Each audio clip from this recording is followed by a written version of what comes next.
Hospital के सन्नाटे को चीरती हुई एक जोरदार आवाज गूंजती है, थप्पड़, और सबके होश उड़ जाते हैं।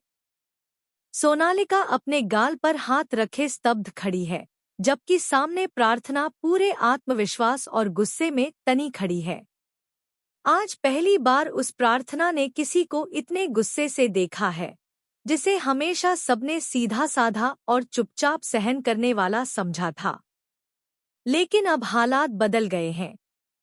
अब वो प्रार्थना किसी के आगे नहीं झुकेगी, क्योंकि बात उसके सुहाग की जान की है, उसके शिवांश की जिंदगी की। कुछ समय पहले तक सभी लोग प्रार्थना को ही गलत ठहरा रहे थे। हॉस्पिटल में अफवाहें उड़ रही थी कि शिवांश की इस हालत के पीछे कहीं न कहीं प्रार्थना का ही हाथ है। लेकिन जब बुआ माँ ने भी अपने तीखे शब्दों से उसे लांछित किया, तो प्रार्थना के सब्र का बांध टूट गया। वो एक पल को भी नहीं रुकी और सीधा बुआ माँ की आंखों में आंखें डालकर बोल उठी, बस बहुत हो गया। आप सबने मुझे गलत समझा, मेरी नीयत पर शक किया, मुझे शिवांश से दूर करने की पूरी कोशिश की। लेकिन अब जब मेरे पति की जान खतरे में है, तो मैं यहाँ से एक कदम भी नहीं हटूंगी। इतना ही नहीं, प्रार्थना ने पूरी सच्चाई सबके सामने उजागर कर दी।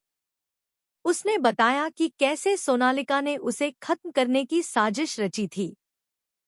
हाँ, प्रार्थना बोली, सोनालिका ने मुझे रास्ते से हटाने के लिए जाल बिछाया, लेकिन उसका प्लान फेल हो गया। और आज शिवांश मौत से जूझ रहा है। ये सुनकर बुआ माँ के पैरों तले जमीन खिसक गई, लेकिन फिर भी उनकी आंखों में सोनालिका के लिए मोह दिखा। वो एक बार फिर उसी का पक्ष लेने लगीं, जिसे सुनकर प्रार्थना का दिल टूट गया। लेकिन अब वो चुप रहने वालों में नहीं थी। प्रार्थना आंखों में आंसू लिए भगवान के सामने हाथ जोड़ खड़ी थी। उसकी मुरादें सिर्फ एक थी, उसके शिवांश की सलामती। डॉक्टरों ने तो कह दिया था कि शिवांश की हालत बेहद नाजुक है और वो किसी भी वक्त सबको अलविदा कह सकता है। लेकिन प्रार्थना को विश्वास था, अगर उसका प्यार सच्चा है, अगर उसकी दुआओं में दम है, तो भगवान जरूर उसकी सुनेंगे। जैसे ही डॉक्टर आईसीयू में गए, प्रार्थना चुपचाप पीछे से भीतर चली गई। उसने कांपते हाथों से शिवांश का हाथ थामा और उसके कान में फुसफुसाई, तुम्हें कुछ नहीं होगा, सुन रहे हो ना? मैं तुम्हें वापस लेकर रहूंगी। तभी कमरे में एक हलचल होती है, शिवांश की उंगलियां हिलती हैं। डॉक्टर भागकर अंदर आते हैं और सब हैरान रह जाते हैं कि कैसे इतने क्रिटिकल मरीज ने अचानक रिस्पॉन्ड करना शुरू कर दिया। बाहर स्मिता भी तेजी से हॉस्पिटल पहुंचती है, जैसे उसे अंदर कुछ खींच रहा हो। वो अपने बेटे को देखने आती है, लेकिन बुआ माँ बीच में आकर रास्ता रोकती हैं। तुम्हें यहाँ आने की क्या जरूरत थी? बुआ माँ झल्लाती हैं। लेकिन इससे पहले स्मिता कुछ कहे, प्रार्थना सामने आती है और गरजती हुई बोलती है, अब बहुत हो गया बुआ माँ। आप न तो माँ है और न ही इंसानियत समझती हैं। शिवांश की जिंदगी से जुड़ी हर चीज पर आपका अधिकार नहीं है।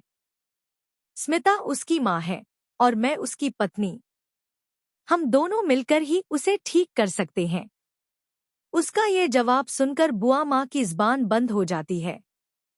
सोनालिका भी एक कोने में खड़ी सब देख रही होती है, लेकिन उसकी चालाकी अब किसी से छुपी नहीं रही। प्रार्थना सब कुछ समझ चुकी है। सोनालिका और बुआ माँ दोनों को सिर्फ शिवांश की दौलत से मतलब है। तभी उसने फैसला किया, अब वह किसी भी कीमत पर इन दोनों को शिवांश के करीब नहीं आने देगी।